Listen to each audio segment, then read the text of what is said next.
Nomine Patris et Filii Spiritus Sancti. Amen. Veni Sancti Spiritus, Repletorum corda fidelium et tui amoris in es ignima scende. Imite Spiritum tuum creabuntur, et renovamis faciem terrae. Oremus, Deus, qui corda fidelium Sancti Spiritus illustratione docuisti, da nobis in eodem Spiritu rectus sapere, et Deus semper consolatione godere, per Christum Dominum nostrum. Ave Maria, gratia plena Dominus tecum, benedicta tu in mulieribus, et benedictus fructus ventris tui, Iesus. Santa Maria, Mater Dei, ora pro nobis peccatoribus, nunc et in hora mortis nostrae. Amen. Sancte Roberte, ora pro nobis. In nomine Patris et Filii et Spiritus Sancti. Amen. In this lesson, we will examine the different types of chemical reactions that occur and how we can identify them by noticing the differences.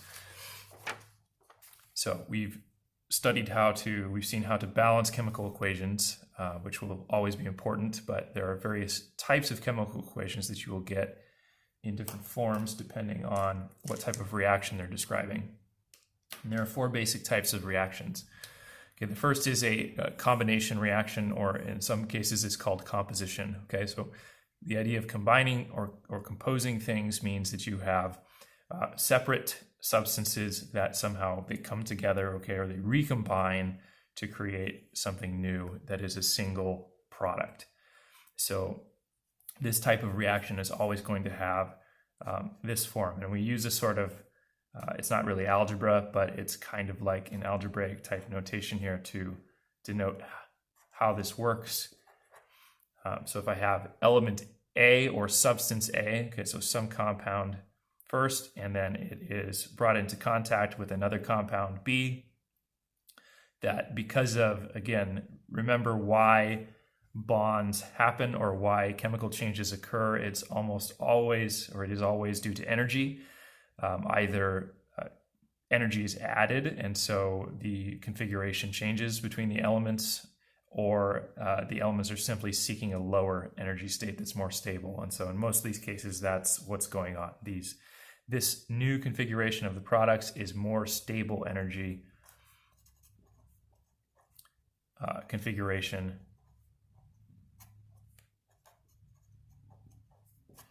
than they were beforehand. Okay, so the products are more stable, or they have a lower energy state. So A and B are going to combine because of that lower energy state that they can achieve if they combine, and you get one single new product as a result from both of them. Okay, this is also called composition. These two things are composed, they are put together into a new product. The second type of reaction is precisely the opposite of combination or composition, and it is called decomposition. Okay, so this is where a substance is broken down into two or more products. So the notation for this, okay, or the representation of the general situation is going to be exactly the opposite of what we had for composition. So in decomposition, you have a single substance. It might be composed of two elements, or you might have more. You could have A, B, C, D here or something. But the idea is that those multiple elements, again, to achieve a lower energy configuration, they're going to break apart the bonds. They're going to dissociate from one another, and they're going to then form two or more new compounds or distinct elements. So it's exactly the opposite of composition. It's the reverse process, if you want. The third type of reaction is called single replacement. Okay, and in single replacement, one active element replaces a less active element in a compound. Okay, and by active here we mean kind of reactive or likely to bond more easily. Okay, so this has to do with two things, electronegativity or sort of low electronegativity. So the highly electronegative elements like fluorine and the other halogens are considered to be very active, but also the elements that have a low electronegativity, like the alkali metals, lithium, sodium, potassium, calcium, and so on, those also have a high reactivity, okay, or they're very active. They bond easily because of their low electronegativity instead of their high electronegativity, okay, but they're just as likely to bond. Okay, so they bond very easily. And so what happens is the more active element is going to, because again, this will create a lower energy state in total, the more active element will replace some less active element in a compound. And so the notation for this is usually something like this.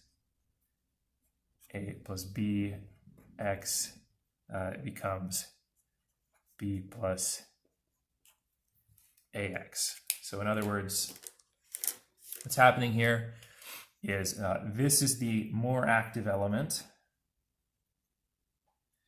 and it is brought into contact or proximity with this compound, okay, which is composed of two elements. We have, maybe this is sodium chloride or something. We have one element B and another element X, or one element and an ion X, or two polyatomic ions. Whatever it is, this new element or this new ion is more active than this one. And it's more active enough that the energy state is going to be more favorable if it replaces it.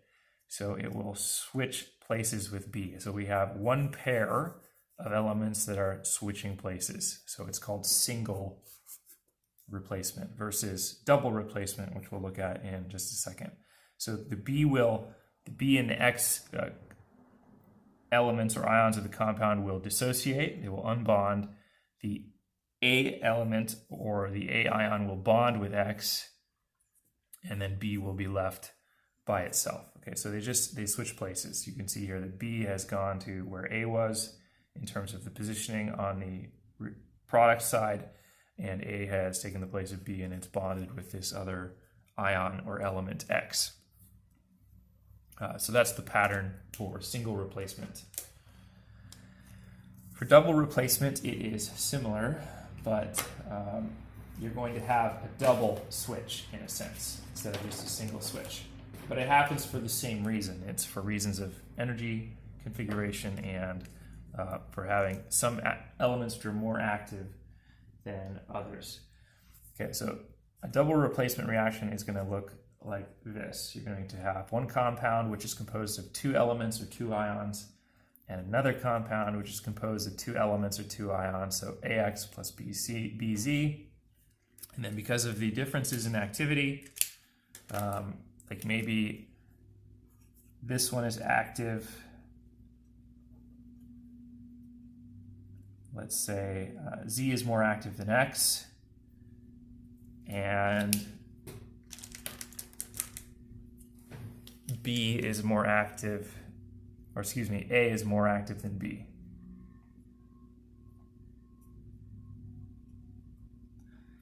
And so the more active elements are going to want to bond to one another, and the less active elements will be left to sort of fend for themselves. So this Z here, it might be something like fluorine, okay, something very highly electronegative. And A might be something very active also, but a positive ion instead of a negative one. So this might be sodium, for example.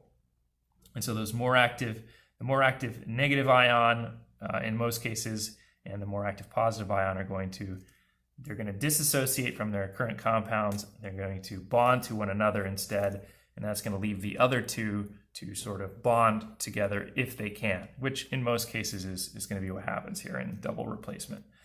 So when we switch these, so A is going to switch with B,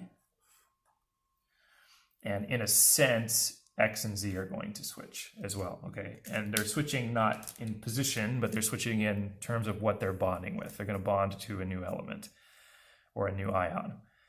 So AX plus BZ in double replacement becomes AZ plus BX. Okay, so the A switched to bonding with this instead of X, and the B switched from bonding with this instead of with Z to bonding with X. Z switched from bonding with B to A. X switched from bonding with A to B. So you have two pairs of ions or elements which are switching.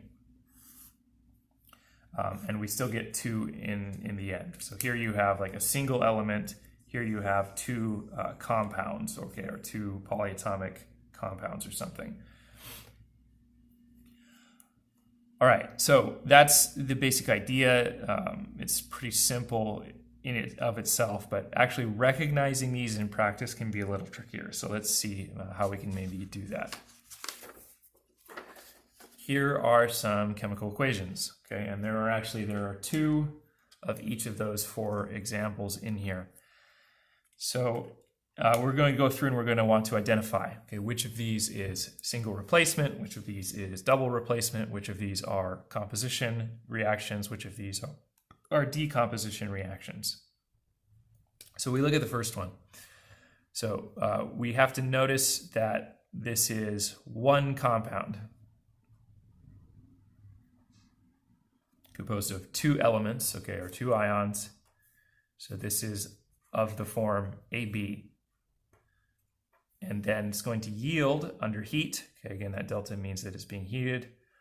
It's going to yield 2 separate new compounds. So we have over here an A and a B. So that's the form of this reaction. And which of these situations does this match? Well, this is a decomposition reaction. Okay, you can see here we have the same sort of setup. We have a single compound that's breaking into 2 new products, okay, 2 separate products. Okay, so this is an example of decomposition.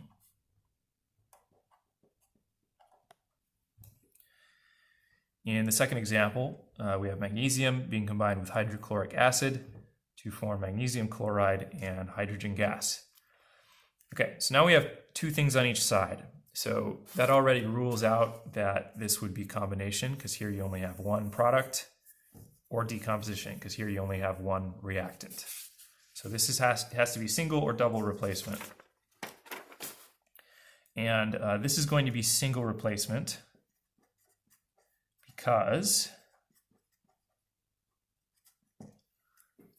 this first compound that's involved in the reaction is just a single element. Okay, so this is like A plus Bx. Okay, you have 2 ions or 2 elements in this compound. A plus Bx is giving us now, and you'll see what's happening, is the magnesium and the hydrogen are switching places here.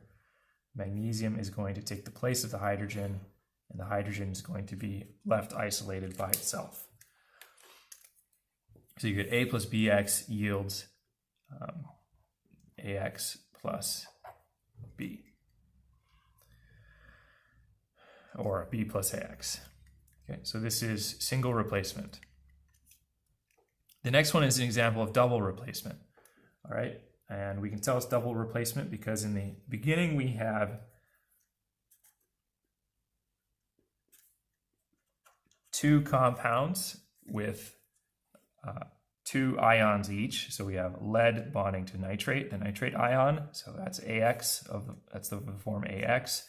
And then we have potassium ions bonding to a chromate ion. So that's 2 separate ions also. So that's the form Bz. And then on the product side, we're going to have also compounds with 2 separate ions bonding in each. But what's happened is that those ions have switched places. We've had a replacement reaction. So the lead is going to bond to the chromate here, and the potassium is going to bond to the nitrate. So we get lead chromate and potassium nitrate from lead nitrate and potassium chromate. So we get Az plus Bx. So this is a double replacement reaction. For the fourth example, we have 2 separate substances, magnesium and oxygen, and 1 product, which means that they're combining. Okay, so this is A plus B yields something of the form AB. This is just a simple composition or combination reaction. Your book calls it combination, but I would not be upset at all if you decide to call it composition instead, because that I think composition more clearly contrasts with decomposition. Okay, here we're putting things together to form a new compound. Here we're breaking something apart.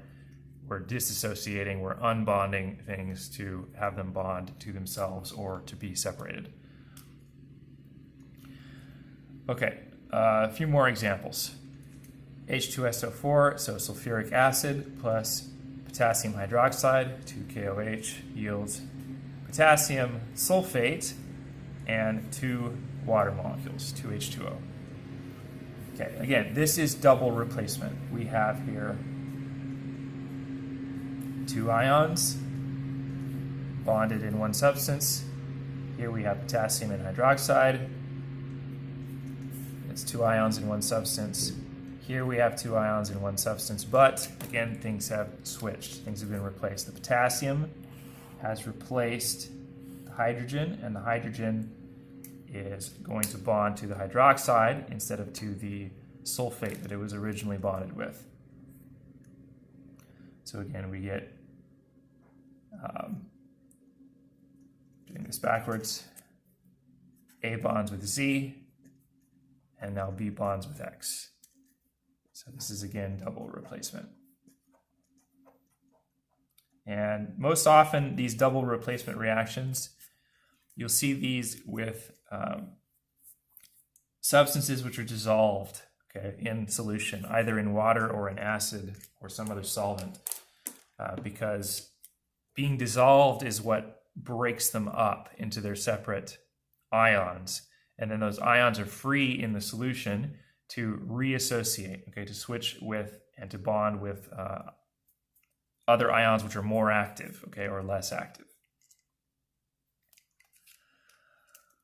2 sodium plus 2 water molecules, HOH. This is a different way of writing water. You won't understand why they're doing it like this yet, but this has to do with acid and base chemistry. So they're writing it this way for a reason, which we haven't yet covered or studied. But here the sodium is a lone element. So again, we have just like an A. Here you have a hydrogen and a hydroxide. So this is a B and an X. And then we're getting a switch. Sodium is switching with one of these hydrogens, and you're getting now sodium hydroxide instead of hydrogen and hydroxide.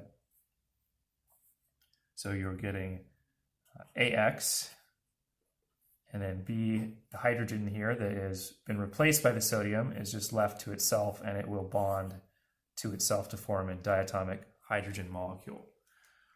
So this is again a single replacement.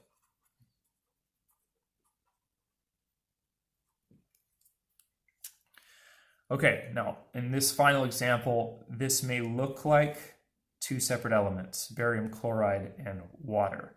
But remember, this dot means that this is a hydrate. So this is actually one single compound. So we have something of form AB, okay? Or maybe you could say ABC in this case, because you have barium and chloride, and then also in that crystalline or ionic structure, 2 water molecules which are hydrating it. So if you heat hydrates, sometimes they will release their water, okay? If you put enough energy into them, you can evaporate the water out of them and release it. So that's what's happening here. You have barium chloride dihydrate, which is being heated and producing barium chloride, non-hydrated, okay, or anhydrous barium chloride, and 2 water molecules. So we get AB plus C, okay, or in essence, this is the same pattern as AB breaking down to become A plus B. So this is a decomposition reaction.